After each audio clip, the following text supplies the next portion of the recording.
बिस्मिल्लाहिर्रहमानिर्रहीम व बिही नस्तईन व हुवा खैरुन नासिरीन व मुईन व सल्लल्लाहु अला मुहम्मदिन व आलिहि तय्यबीन अत्ताहिरीन।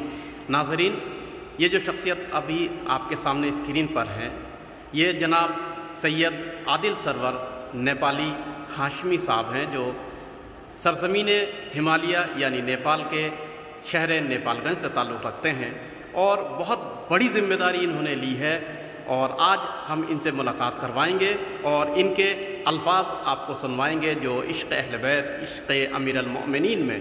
और वो काम ये है कि अमीर अल-मोमिनीन के 1400 साला पुरानी खुतबात का मजमुआ यानी नहजुल बलागा और मुकम्मल नहजुल बलागा का पहली मर्तबा तारीख़ साज काम ये है, नेपाली ज़बान में ये तर्जुमा कर रहे हैं और हम भी इनके शाना बशाना साथ हैं। इंशाअल्लाह दुआ गो है कि पहली मर्तबा नेपाली ज़बान में नहजुल बलागा का तर्जुमा हो। लिहाजा हम अपने दोस्तों के साथ, अपने साथियों के साथ आज नेपालगंज में इनसे मुलाकात करने आए हैं और इनके तासुरात लेने की हम कोशिश करेंगे और आप तक पहुंचाएंगे इनके मैसेज को, जो तजर्बा इन्होंने किया है और जो इश्क़ ये कर रहे हैं इस किताब के अल्फाज से और मौला के कलाम से। तो जनाब आदिल सरवर नेपाली साहब, आप मुख्तसर सा अपना तारुफ़ पेश कीजिएगा हमारे नाज़रीन के लिए।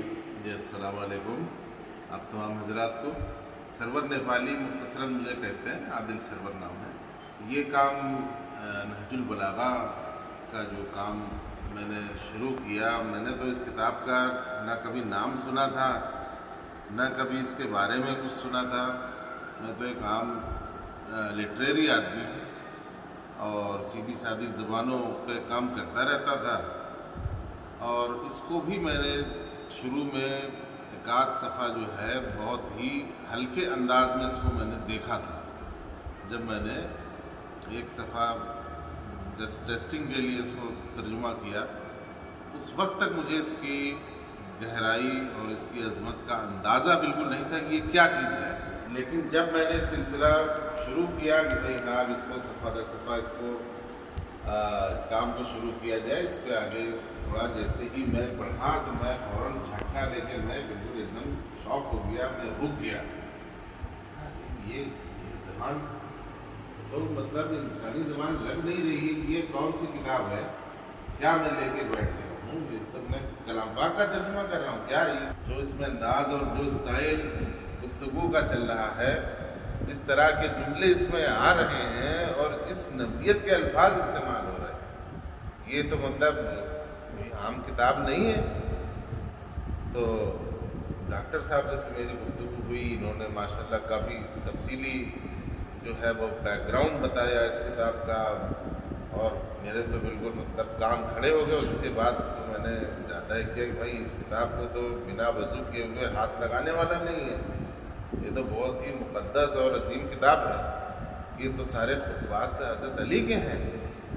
तो ये तो मतलब कौन सा काम मैंने ले लिया? मैं तो एक बहुत छोटा सा आदमी हूँ, लेकिन ये अल्लाह की मर्ज़ी और डॉक्टर साहब के वसीले से जो काम मेरे ज़िम्मे था, फिर मैंने तो काफ़ी मतलब इस पर जो है कई सारी चीज़ें मुझे उसके लिए छोड़नी पड़ी कि ये काम बहुत ज़्यादा तवज्जो मांगता है, बहुत ज़्यादा इस पर मोहतात होकर काम करने वाला है।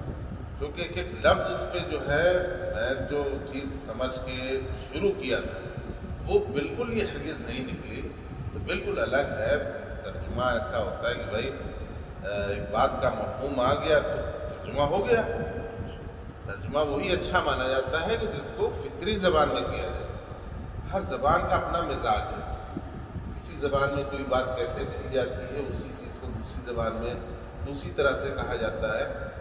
तो इस किताब का पहला सफ़ा करने के साथ ही मुझे ये लगा कि अरे इसमें तो अगर एक लफ्ज़ का माना अगर ज़रा सा भी इधर उधर हो गया तो ये गड़बड़ हो जाएगा मामला यहाँ।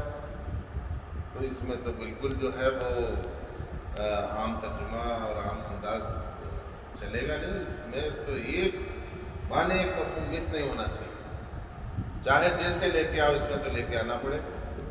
आदिल साहब, जैसे कि आपने कहा कि पहले मर्तबा नहजुल बलागा मेरे सामने आया और मैं शगुफ्त ज़दा हो गया कि ऐसी किताब जो है वो تو کیا آپ کو نہیں لگتا کہ ہمارے امت مسلمہ کے پاس ابھی تک یہ کتاب نہیں پہنچی ہے، اور ہم مسلمانوں کی، چاہے شیعہ ہو سنی ہو کوئی بھی ہو، سارے مسلمانوں کی ذمہ داری ہے کہ یہ گوہر نایاب کو ہم اپنے جوانوں کے درمیان میں رکھیں، جس میں ارشاد بھی ہے، ہدایت بھی ہے، سائنس بھی ہے، اور بہرحال کلام الہی کے مترادف آپ کے بقول. تو اس کے لیے ہم کو کیا کرنا چاہیے جو ہماری قوم کے سامنے یہ کتاب اور بھی مقبول ہو اور جوان اس سے استفادہ کر سکیں؟ جی، یہ بہت اہم کتاب ہے اور اس سے بہت ہی بہترین قسم کی رہنمائی اس سے مل سکتی ہے. اس کتاب میں جن واقعات اور جن حالات کا ذکر ابھی تک میں پڑھ چکا ہوں، وہ ایسا لگتا ہے کہ جیسے وہ ہر زمانے میں ریپیٹ ہوتے ہیں.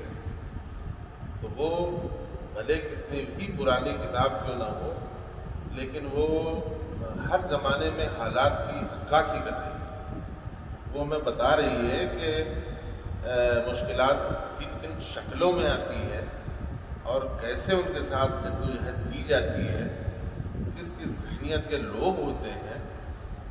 اب آپ اندازہ کریں کہ یہ تو آج کا زمانہ ہے کہ یہاں صرف کتابوں کی رہنمائی کے علاوہ اور کچھ، اللہ کی نصرت کے علاوہ اور کچھ نہیں ہے. لیکن جس زمانے میں لوگ امیر المومنین کے ساتھ ان کے روبرو تھے، وہ دیکھتے تھے، جو خوش نصیب لوگ تھے اصل میں، لیکن جن کو اللہ تعالیٰ نے ہدایت نہیں دی، جنہوں نے امیر المومنین کے گروپ میں شامل نہیں ہوئے، کیسے لوگ تھے وہ، کس طرح کے لوگ تھے، کیسی کیسی کٹ جدی وہ کرتے تھے، اور اس کا پھر جو ہے اس پر کیا مصلحت اسلامی فوج اور اسلامی لیڈرشپ اختیار کرتی تھی، کس کس طرح کی سازشیں ہوتی تھیں، کس کس طرح کے داؤں پیچ لوگ چلتے تھے، کیسی کیسی سیاستیں ہوتی تھیں، وہ آج بھی ہو رہی ہے. وہ آج کے زمانے سے وہ زمانہ الگ نہیں ہے، بس تھوڑا بہت شکل تبدیل ہو گئی ہے. اگر اس کتاب کو آج کے لوگ پڑھیں گے تو ان کو اس سے وہ آئیڈیاز ملیں گے، ان کا دل بڑا ہوگا، ان کے جو پست حوصلے ہیں وہ بلند ہوں گے اس سے. کیونکہ لوگ ہر زمانے میں یہی سمجھتے ہیں کہ یہی زمانہ سب سے خراب ہے، لیکن جب وہ اس زمانے کے بارے میں پڑھیں گے تو کہیں گے زمانہ تو بہت اچھا ہے. اب تو پھر بھی پوری دنیا جو ہے وہ امام حسین اور حضرت علی کے نعرے لگاتی ہے. تو اس وقت تو کوئی نہیں تھا، اس وقت تو بہت ہی مٹھی بھر لوگ تھے، انگلیوں پہ گنے چنے لوگ، اور اس کے باوجود مدف حوصلے کتنے بلند اسلامی فوج کے، اور وہ مرنے مارنے سے نہیں ڈرتے تھے. اس میں کربلا کا واقعہ بھی جو ہے وہ پوری دنیا کے لیے مثال بن کے آتا ہے کہ صرف نعرے بازی اور اس سے نہیں ہوتا ہے. جس طرح سے نماز کا قیام جو ہے وہ کربلا کے میدان میں کیا گیا کہ ایک طرف جنگ چل رہی ہے اور دوسری طرف نماز ہو رہی ہے، تو اس حالات کو سوچ کے آدمی کون سا بہانہ بنائے گا نماز چھوڑنے؟ بنائے ذرا، اس سے زیادہ کوئی بہانہ ہو سکتا ہے؟ یہ ایسے حالات ہیں کہ بھائی کہ تلوار تنی ہوئی ہے، سر پہ جان پہ بنی ہوئی ہے، اس آدمی کو پتہ نہیں ہے کہ حملہ کدھر سے ہو جائے گا، کیا ہو جائے گا. نماز ہو رہی ہے وہاں باجی میں. اس سے بڑی مثال دنیا میں کہیں نہیں ملے گی. تو مسلمانوں کو یا کسی بھی انسان کو، کسی بھی سماج کا ہو، وہ کسی بھی گروپ کا ہو، یہ کتاب ہے ہر اندھیرے میں ایک روشنی کی طرح ہے. اور اس کتاب کے بارے میں لوگوں کو نہیں پتہ ہے. سب سے پہلے تو اس کتاب کا تعارف لوگوں تک ہونا چاہیے کہ یہ ہے کیا چیز، اس میں کن چیزوں کے بارے میں ذکر کیا گیا ہے. زیادہ تر جو بھی کتابیں ہیں اسلامی، یہاں تک کہ کلام پاک تک سے لوگوں کا تعلق ختم کرنے کے لیے اور ان سے جو تعلق لوگ اس کو پڑھنا چاہتے ہیں ان سے روکنے کے لیے یہاں پہ کوششیں زیادہ ہیں. قرآن میں ایسے ذکر کیا گیا ہے کہ بھائی اللہ کی رسی کو مضبوطی سے پکڑ لو. تو اللہ نے کوئی وہاں کاٹن کی رسی تو لٹکائی ہوئی نہیں ہے. وہ رسی تو ہدایت ہے، وہ کلام پاک ہے، وہ اس کی باتیں ہیں، وہ یہی کتابیں ہیں کہ جن کو پکڑنے کے لیے اور جن پر عمل کرنے کے لیے، جن سے رہنمائی حاصل کرنے کے لیے حکم دیا گیا ہے. اور آج تمام کوششیں اس حکم کو روکنے کے لیے کی جا رہی ہیں.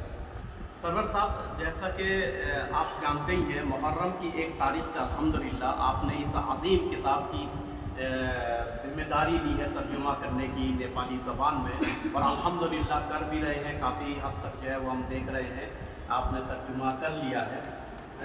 लिहाजा आप शायद जानते होंगे कि अक़वाम मुत्तहिदा में, UN में, जब ये मुद्दा कायम किया गया, खड़ा किया गया और पूछा गया कि दुनिया में जितनी हुकूमतें हुई हैं, किस हाकिम का दस्तूरुल अमल सबसे बेहतरीन है, तो उसमें अमीरुल मोमिनीन हज़रत अली अलैहिस्सलाम का वो ख़त कि जो उन्होंने मालिक अश्तर के नाम लिखा था, उस ख़त को इंतख़ाब किया गया और उसी ख़त को जो है वो सबसे दुनिया का बरगुज़ीदा और बेहतरीन और सालेह और अदालत से भरा हुआ ख़त माना गया, और न ये ख़त बल्कि दस्तूरुल अमल एक हुकूमत की। तो मेरा कहने का मकसद ये है कि क्या आप भी समझते हैं कि नेपाल में जो हम लोग रहते हैं, नेपाल के पढ़े लिखे समाज, या यूँ कहूँ लफ्ज़ों को बदल कर कि नेपाल के जामिया, यूनिवर्सिटीज़ और पढ़े लिखे लोगों के दरमियान में नेपाली ज़बान में नहजुल बलागा का जाना नहायत ज़रूरी है, और उसके लिए हम लोग क्या कर सकते हैं? आप क्या मशवरा दे सकते हैं? जी बिल्कुल, इसमें आप जिस ख़त का जिक्र कर रहे हैं और जिस तरीक़ेकार का हुकूमत के दस्तूर का और उनके जो भी अंदाज थे चीज़ों का, वो वाकई पूरी दुनिया के लिए जो है वो एक मिसाल है। तो नेपाल एक छोटा सा मुल्क है और कम आबादी वाला है, लेकिन बहुत ही पुरसकून जगह है। बहुत सारी कौमें यहाँ पे साथ में मिलजुल के रहती हैं। इस मुल्क की सबसे खूबसूरत चीज़ ये है कि यहाँ पे ज़्यादातर गैर मुस्लिम है। वो जिस तरह से और मुल्कों के हालात हो गए हैं कि वो दूसरे लोगों से बेइंतहा नफ़रत करने लगे हैं, उनके जहनों को तब्दील कर दिया गया है, उनके दिमागों में जहर भर दिया गया है, वो हालात अभी नेपाल में नहीं है। लोगों के जहन कुशादा है और बिल्कुल न्यूट्रल है। तो ये सबसे ज़्यादा जो है वो आप कह लें कि इसको फर्टाइल ज़मीन है या ज़रखेज़ ज़मीन है, तो वो हालात यहाँ पर हैं। और जो लोग किसी भी मज़हब से ताल्लुक़ भी रखते हैं तो वो मज़हब को बहुत ही महदूद मानों में ही लेते हैं। यहाँ पर 90% लोग कम्युनिस्ट ख़यालात के हैं कि वो अपना भी मज़हब नहीं मानते, वो सिर्फ उसको रस्म व रवाज और हंसी ठिठोली के लिए ही मज़हब को समझते हैं। तो बेशक वो तमाम अलग अलग पार्टियों, अलग अलग ग्रुप, अलग अलग इसमें उसमें हों, लेकिन ओवरऑल तौर पे अगर आप देखेंगे तो नेपाल में ज़्यादातर लोगों का जो ज़हनी झुकाव है कम्युनिज़म की तरफ है। यानी कि अगर आदमी किसी एक मज़हब पे बहुत ज़्यादा कट्टर हो, फिर आपके सामने दो स्टेज में काम होगा कि भाई पहले तो उसको आप उसके मज़हब से उसका रास्ता साफ करें, फिर आप उसको किसी और ट्रैक पे लेके आएँ। लेकिन यहाँ आधा काम पहले से ही किया हुआ है, यानी कि रास्ता बिल्कुल हमवार है, सिर्फ उस पर चलने की ज़रूरत है।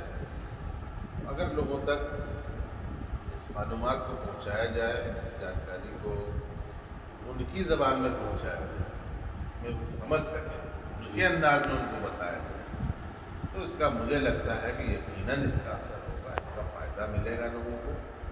बहुत सारे लोग इसके ज़रिए से इस्लाम को समझेंगे। इस तरीके की जद्दोजहद, जिस तरह की कठिनाइयाँ और जैसे जैसे हालात में इस्लाम पैदा हुआ है और पनपा है, उन चीज़ों को लोग देख लेंगे और जान लेंगे, तो मुझे लगता है अल्लाह ताला उनके दिलों की मोहर ख़त्म कर देगा और उनको रहनुमाई हासिल हो जाएगी। काफ़ी नतीजा बख्श आपकी गुफ्तगू रही है। मैं आखिरी सवाल आपसे करना चाहता हूँ, लेकिन उसके ज़िम्न में एक मिसाल भी अर्ज़ कर दूँ। होता यह है कि जब कोई जवान नावल पढ़ता है तो उसके ज़बान में भी वो नावल के डायलॉग आते हैं, या कोई बहरहाल जिस शोबे में रहता है अक्सर उसके पास वही अल्फाज ही होते हैं। تو میں یہ سوال آخری سوال ہے آپ سے، نہج البلاغہ کا آپ کی ذاتی شخصی زندگی پر ابھی تک کیا اثر ڈالا جو ابھی آپ یہ ترجمہ کر رہے ہیں، لہذا کیا تاثر اب آپ کی زندگی میں آیا ہے؟ جی بہت ہی اہم سوال آپ نے کیا ہے اور بہت ذمہ داری والا سوال ہے۔ اس کتاب کو بھی میں نے بہت ہی اس کا چھوٹا سا حصہ ہی پڑھا ہے، لیکن اس کتاب کے ہر صفحے میں جو ہے وہ ہدایت موجود ہے۔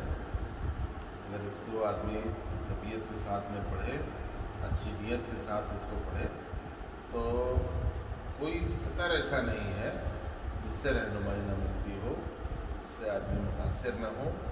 کسی ایک کا مخصوص کر کے جو ہے وہ تو کہا ہی نہیں جا سکتا۔ اس کا ہر چیپٹر، ہر صفحہ ایک نیا دروازہ کھولتا ہے، ایک نئے حالات کا منظر دکھاتا ہے، ہر جگہ پہ ایک نئی پریشانی اور ایک نئے چیلنج کو لا کے کھڑا کرتا ہے، اور اس جو ہے چیلنج سے مقابلہ کیسے کیا جاتا ہے یہ امیر المومنین بتاتے ہیں۔ ان کی باتیں سن کے، ان کی تدبیریں دیکھ کر کے آدمی کو ہمت اور حوصلہ پیدا ہوا کہ بھائی کیسے کیسے معاملات اور کیسے کیسے حالات میں بھی جذبے کس لیول پہ تھے لوگوں کے، اور لوگوں کا ایمان کس درجے پر ہوتا تھا کہ لوگ جو ہے وہ مارنے کاٹنے کے لیے تیار اس وقت بھی ان کو کھڑے رہتے تھے۔ ان کے مخالف لوگ بہت زیادہ بڑی تعداد میں تھے، بڑے مضبوط بھی تھے،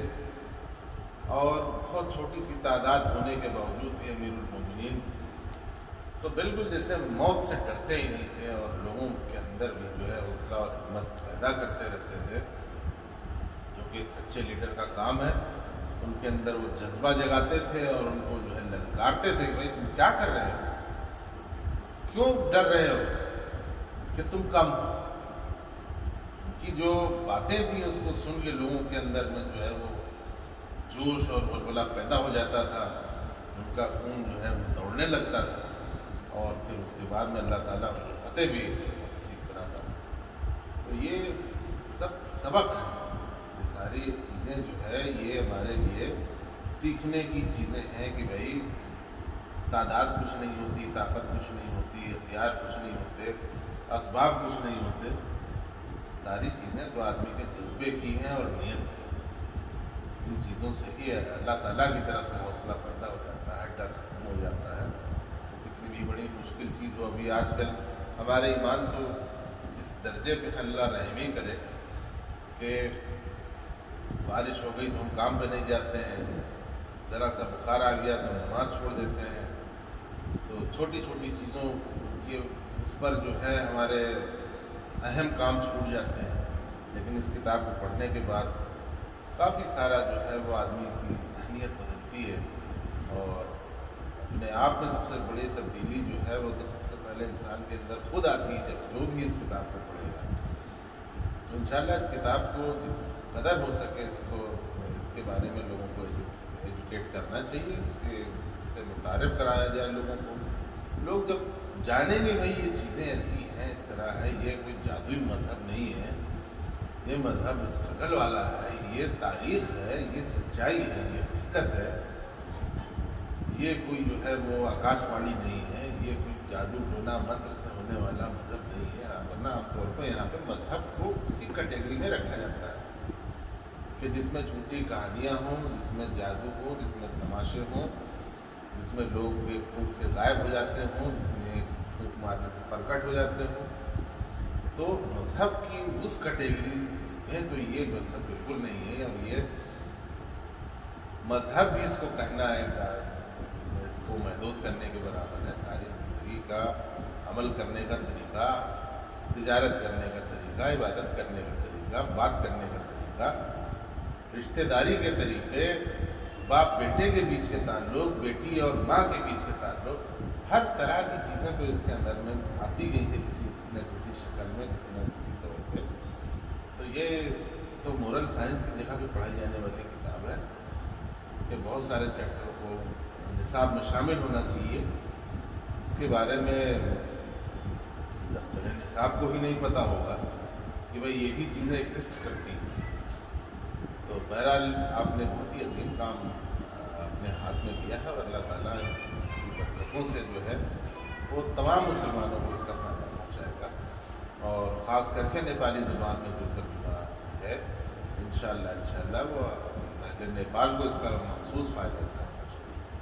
जनाब आदिल सरवर नेपाली साहब, आपका बहुत बहुत शुक्रिया बेहतरीन गुफ्तगू करने के लिए। बेहतरीन अल्फाज आपने दिए हैं, बेहतरीन गाइडलाइन हमारे जवानों को, हमारे नाज़रीन को दिया है। मैं तमाम नाज़रीन की जानिब से आपका बहुत बहुत शुक्रिया अदा करता हूँ और दुआ करता हूँ कि इंशाअल्लाह नहजुल बलागा के इस तारीख़ साज काम को इंशाअल्लाह करने के बाद फिर कोई एक अजीम काम आप अपने हाथ में लें और हमारे कौम के नौजवानों को फिर इस तरीके से कोई एक नया हदिया आप हमें दे सकें। इसके लिए आपका बहुत बहुत शुक्रिया। जज़ाकुमुल्लाह खैरल जज़ा। जी, आपका भी बेहद शुक्रिया कि भाई आपके वसीले से इस किताब तक जो है वो मेरी रसाई हुई, वरना मैं भी इससे जो है छुपा था, मुझे नहीं पता था इसके बारे में। और इतनी अहम किताब, इतनी अहम रहनुमाई, मैं सिर्फ अल्लाह से दुआ करता हूँ भाई अल्लाह ताला मुझे इतनी ज़िंदगी दे कि ये काम मैं मुकम्मल कर सकूँ। और इसके बाद का तो पता नहीं, लेकिन ये काम जिस कदर अहम है और जिस कदर अजीम है कि ये ज़रूर तकमील को अल्लाह ताला अपने फैज़ से, अपने करम से, अपने रहम से पहुँचाए इसको।